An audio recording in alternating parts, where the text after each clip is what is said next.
എല്ലാവർക്കും നമസ്കാരം. ആകാശഗംഗ എന്ന നമ്മുടെ യൂട്യൂബ് ചാനലിലേക്ക് എല്ലാവർക്കും സ്വാഗതം. 2024 ഫെബ്രുവരി മാസം ഉത്രം അവസാനത്തെ മുക്കാൽ ഭാഗം, അത്തം ചിത്രയുടെ ആദ്യത്തെ പകുതി വരുന്ന കന്നിക്കൂറുകാർക്ക് എങ്ങനെയുണ്ട് എന്ന് നോക്കാം. ഞാനിവിടെ പറയുന്നത് ഫെബ്രുവരി മാസം ഗ്രഹങ്ങൾ ചാരവശാൽ കന്നിക്കൂറുകാരുടെ വിവിധ ഭാവങ്ങളിൽ നിൽക്കുമ്പോഴുള്ള ചാരഫലമാണ്. ഇത് പൊതുവായി വരുന്ന ഫലനിർണയമാണ്, അല്ലാതെ ഓരോ വ്യക്തികളുടെയും ജാതക വിവരണമല്ല. ഓരോ വ്യക്തികൾക്കും ഗ്രഹനില അനുസരിച്ചുള്ള ഭാവാധിപൻ്റെ ദശാകാലമനുസരിച്ചാണ് അനുഭവങ്ങൾ ജീവിതത്തിൽ വന്നു ചേരുക.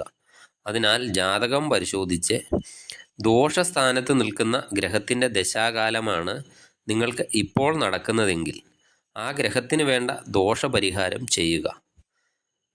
ചാരഫലം ഗുണപ്രദവും ദശാകാലം മോശവുമാണെങ്കിൽ സമ്മിശ്ര ഫലമായിരിക്കും ജീവിതത്തിൽ അനുഭവപ്പെടുക. കന്നിക്കൂറുകാർക്ക് തൊഴിൽപരമായി വലിയ കുഴപ്പമുണ്ടാകാൻ സാധ്യത ഇല്ലെങ്കിലും ചില കാര്യങ്ങളിലൊക്കെ ശ്രദ്ധിക്കേണ്ട സമയമാണ്. മറ്റുള്ളവരെ സഹായിച്ച് സ്വന്തം സ്ഥാപനത്തിനൊക്കെ ഇളക്കം തട്ടാതെ നോക്കേണ്ടതാണ്. ഉദാസീനത ഒഴിവാക്കേണ്ടതാണ്. അതുപോലെ തൊഴിൽപരമായ എന്തെങ്കിലുമൊക്കെ തർക്കങ്ങൾ ഉണ്ടാകാതെ തൊഴിൽ സ്ഥലത്ത് ശ്രദ്ധിക്കേണ്ടതുമാണ്.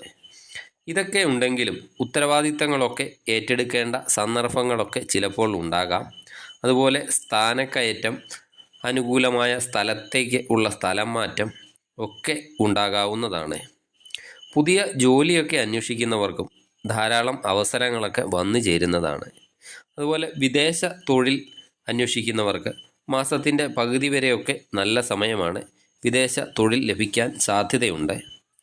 ബിസിനസ്സിൽ പ്രതീക്ഷയ്ക്കൊത്ത് ഒരു ഉയർച്ച ഈ മാസം നിങ്ങൾക്ക് ഉണ്ടാകണമെന്നില്ല. അല്പം ശ്രദ്ധിക്കേണ്ട സമയമൊക്കെയാണ്. മാസത്തിൻ്റെ ആദ്യ ഭാഗങ്ങളാണ് അവസാന ഭാഗത്തേക്കാൾ ബിസിനസ്സുകാർക്ക് അനുകൂലമായിട്ടുള്ള സമയം. അതുപോലെ ബിസിനസ്സൊക്കെ ചെയ്യുന്നവർ അല്പം ശ്രദ്ധിക്കേണ്ട സമയം കൂടിയാണ്. ചില പ്രശ്നങ്ങൾക്കൊക്കെ സാധ്യത കാണുന്നുണ്ട്. മറ്റുള്ളവരെയൊക്കെ സഹായിച്ച് സ്വന്തം സ്ഥാപനത്തിനൊക്കെ കോട്ടം തട്ടാതെ സൂക്ഷിക്കേണ്ടതാണ്. ധനപരമായിട്ടൊക്കെ നോക്കിയാൽ ഒരു ശരാശരി നിലവാരത്തിൽ പോകുന്ന മാസമാണ് ഫെബ്രുവരി മാസം. പണമിടപാടുകളിലൊക്കെ ശ്രദ്ധ ചെലുത്തിയില്ലെങ്കിൽ ധനനഷ്ടത്തിനൊക്കെ സാധ്യതയുണ്ട്. അതുപോലെ ക്രയവിക്രയങ്ങളിലൊക്കെ ലാഭം ഉണ്ടാകുന്നതാണ്. അപ്രതീക്ഷിതമായി എവിടെയും നിന്നെങ്കിലുമൊക്കെ ധനയോഗത്തിനും സാധ്യതയുണ്ട്. കടം കൊടുത്തിരിക്കുന്ന ധനമൊക്കെ ഈ മാസം നിങ്ങൾക്ക് തിരികെ ലഭിക്കുന്നതായിരിക്കും. അതുപോലെ വസ്തുക്കളുടെയോ വാഹനങ്ങളുടെയോ ഒക്കെ കൈമാറ്റത്തിൽ നിന്ന് ധനലാഭം ഫെബ്രുവരി മാസത്തിൽ ഉണ്ടാക്കാൻ സാധിക്കുന്നതാണ്. ഉദാസീനത ഒക്കെ ഒഴിവാക്കിയില്ലെങ്കിൽ അപ്രതീക്ഷിതമായി ചില ധനനഷ്ടത്തിനൊക്കെ സാധ്യതയും കാണുന്നുണ്ട്. അതുപോലെ ചിലവുകളുടെയൊക്കെ കാര്യത്തിലും നിയന്ത്രണങ്ങൾ ഏർപ്പെടുത്തേണ്ടതാണ്. ചിലവുകൾ നല്ലതുപോലെ നിയന്ത്രിക്കേണ്ടതാണ്. വിദ്യാർത്ഥികൾക്ക് നോക്കുകയാണെങ്കിൽ വിദ്യാർത്ഥികൾക്ക് പഠനത്തിന് അനുകൂലമായ സമയമാണ്. പരീക്ഷകളിലും മറ്റും ഉന്നത വിജയം കരസ്ഥമാക്കാൻ സാധ്യതയുണ്ട്. വിദ്യാർത്ഥികൾ ശ്രദ്ധിക്കേണ്ട കാര്യം അലസത ഒഴിവാക്കേണ്ടതാണ്. വർക്കുകളൊക്കെ പിന്നത്തേക്ക് മാറ്റിവെക്കുന്ന ഒരു പ്രവണത ഈ മാസം ഉണ്ടാകാൻ സാധ്യതയുള്ളതിനാൽ ആ കാര്യങ്ങളൊക്കെ വളരെയധികം ശ്രദ്ധിക്കേണ്ടതാണ്. കലാപരമായ കഴിവുള്ള വിദ്യാർത്ഥികൾക്കൊക്കെ ശോഭിക്കാൻ പറ്റിയ സമയവുമാണ് ഫെബ്രുവരി മാസം. വിദേശ പഠനത്തിനൊക്കെ ശ്രമിക്കുന്നവർക്ക് വിദേശ പഠനം സാധ്യമാകുന്നതാണ്. വിവാഹം ആലോചിക്കുന്നവർക്ക് അല്പം തടസ്സങ്ങളൊക്കെ ഉണ്ടാകുന്നതാണ്. മുൻകോപവും പിടിവാശിയും മൂലം മറ്റുള്ളവരുടെ അതൃപ്തിക്ക് പാത്രമാകേണ്ടി വരുന്ന ചില സന്ദർഭങ്ങൾ ഉണ്ടാകാം.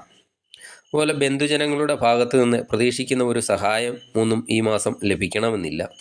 തറവാട് സ്വത്തിനെ സംബന്ധിച്ചുള്ള ചില തർക്കങ്ങളൊക്കെ അനുകൂലമായി പരിഹരിക്കപ്പെടുന്നതാണ്. അയൽവാസിയുമായിട്ടുള്ള ബന്ധങ്ങൾ തകരാറിലാകാൻ സാധ്യതയുണ്ട്. അയൽവാസികളോടൊക്കെ ഇടപെടുമ്പോൾ സൂക്ഷിക്കേണ്ടതാണ്. വിട്ടുവീഴ്ച ദാമ്പത്യ ജീവിതത്തിൽ ചെയ്യേണ്ട സമയമാണ്. അല്ലാത്ത പക്ഷം ദമ്പതികൾ തമ്മിൽ പ്രശ്നങ്ങൾക്കും സാധ്യത കാണുന്നുണ്ട്. ആരോഗ്യ പ്രശ്നങ്ങൾ നിലവിലുള്ളവർക്ക് ആശ്വാസം ലഭിക്കുന്ന ഒരു മാസമാണ്. ആരോഗ്യമൊക്കെ തൃപ്തികരമായി കൊണ്ടുപോകാൻ ഫെബ്രുവരി മാസത്തിൽ സാധിക്കുന്നതാണ്. ദൈവാധീനത്തിനായി ദേവീ ക്ഷേത്ര ദർശനം നടത്തി ചെമ്പരത്തിമാല സമർപ്പിക്കുക. അതുപോലെ മഹാവിഷ്ണു ക്ഷേത്ര ദർശനം നടത്തി തുളസിമാല സമർപ്പിക്കുക. അതുപോലെ ശിവഭഗവാന്റെ ക്ഷേത്ര ദർശനം നടത്തി ധാര, കൂവളമാല എന്നീ വഴിപാടുകൾ നടത്തുക. നിങ്ങൾക്ക് എല്ലാ രീതിയിലും അനുകൂലമായ ഒരു മാസമാകട്ടെ ഫെബ്രുവരി മാസം എന്ന് ആശംസിക്കുന്നു. നന്ദി, നമസ്കാരം.